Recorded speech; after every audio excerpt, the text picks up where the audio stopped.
Bonjour tout le monde, c'est Iris Lorraine du blog apprendre-à-chanter-facile.com et aujourd'hui on va déterminer ensemble votre tessiture.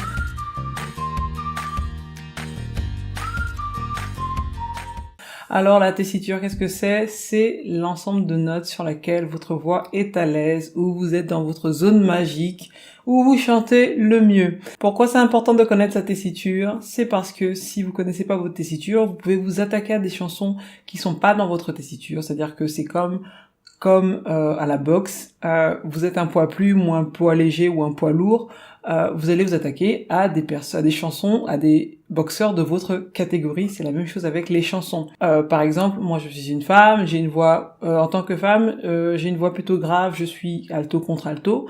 Si je m'attaque à une chanson de Mariah Carey qui est soprano à la tonalité de Mariah Carey, je vais me faire mal à la gorge et ça arrive beaucoup plus souvent qu'on le pense. Donc c'est très important de connaître sa tessiture vocale et aujourd'hui c'est ce que nous allons déterminer ensemble pour que vous puissiez donc maintenant chanter des chansons qui vous correspondent plus facilement. Les tessitures en fait c'est plutôt quelque chose qui est très utilisé dans le monde de la musique lyrique, dans les opéras, dans la musique mainstream, la pop, la variété moderne, on utilise beaucoup moins ces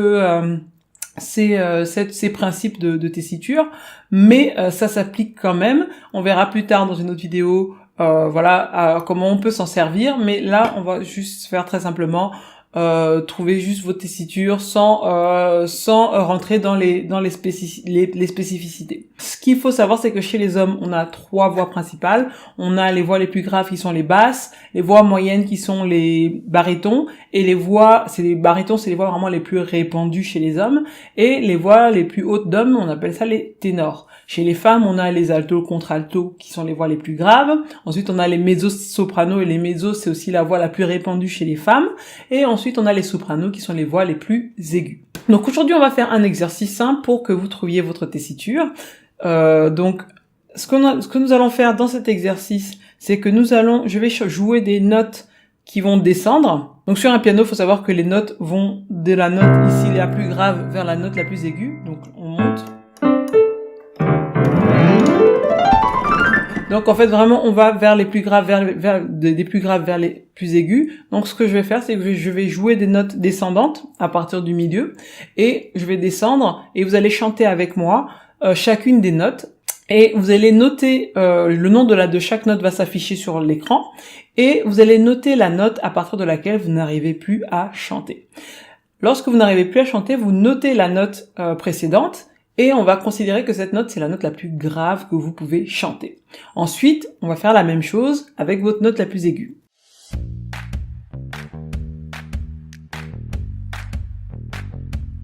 Donc c'est parti, on commence. Vous pouvez chanter la note n'importe comment, vous pouvez chanter la, lo, ou, comme vous voulez, choisissez le son que vous voulez. Moi, je vais plutôt aller sur un la. Donc c'est parti. On commence ici. La, la, la, la, la, la, la, la.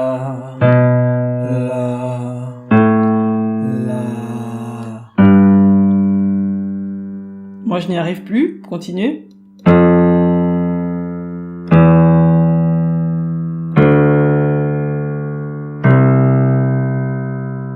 J'espère que vous avez bien noté votre note. Donc conservez-la, notez-la quelque part. Et on va faire la même chose maintenant pour déterminer votre note la plus aiguë. C'est parti. La, la, la, la, la, la.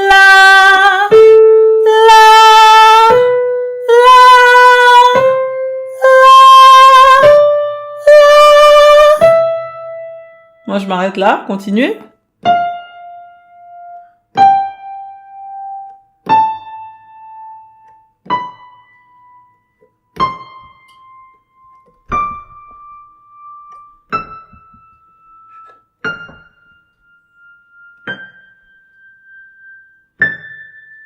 Alors, vous pouvez noter également la note à laquelle vous vous êtes arrêté.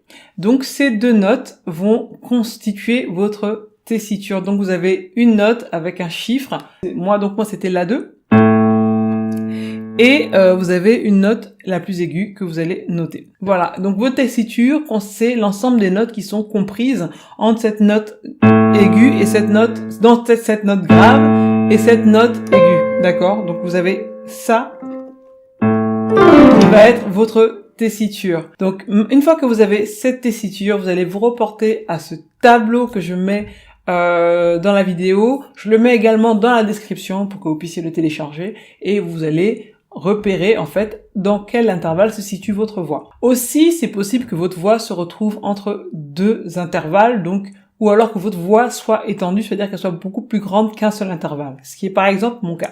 Alors, dans ces cas-là, en fait, la première chose à savoir, c'est que la tessiture, c'est là où votre voix est le plus à l'aise. Par exemple, moi tout à l'heure, je suis montée quelque part jusqu'à l'A3, je pense, Do4. Je peux effectivement chanter ces notes, mais c'est déjà très difficile pour moi de les chanter, d'accord? Je vais pas me baser sur ces notes très aiguës où j'ai presque forcé pour dire que c'est ça ma tessiture. Je vais plutôt me focaliser sur la zone où j'étais le plus à l'aise. Donc focalisez-vous vraiment sur la zone sur laquelle vous êtes le plus à l'aise, et c'est comme ça qu'en fait on tombe à la tessiture pour moi de alto contre alto, parce que c'est vraiment là où les notes qui sont contenues dans cette tessiture-là sont les notes où moi vraiment je me sens à l'aise. Donc je vous recommande vraiment de faire cet exercice-là, de le refaire si vous avez l'impression que c'est pas encore que vous n'êtes pas encore sûr du résultat. La tessiture en fait elle peut bouger parce que ça dépend de votre forme, si vous êtes fatigué, si vous êtes enrhumé, si vous avez la grippe, etc. Vous êtes fatigué, tout ça, le stressé, vous n'aurez pas la même tessiture si vous faites le lendemain quand vous êtes totalement détendu. Mais le gros de la tessiture est quand même là, ça va pas trop bouger non plus. Donc voilà, j'espère que cette vidéo va vous aider. Donc n'oubliez pas de cliquer sur la cloche pour recevoir toutes les notifications chaque fois que je vais publier une nouvelle vidéo. N'oubliez pas aussi de vous abonner à la chaîne YouTube. Si vous avez des questions, mettez-les en commentaire. Si vous avez aimé, si cette vidéo vous a aidé, vous pouvez me mettre un like. Dans la prochaine vidéo, je vais vous expliquer comment vous pourrez choisir vos chansons grâce à votre tessiture. Donc vraiment, n'oubliez pas de noter la tessiture que que vous venez de trouver, parce qu'on va s'en servir dans la prochaine vidéo. Donc c'était Iris Lorraine. N'oubliez pas d'aller visiter bien sûr mon blog apprendre-à-chanter-facile.com, où vous allez avoir une flopée de conseils, des exercices pour travailler et améliorer votre voix. On se voit très bientôt. C'était Iris Lorraine. Salut!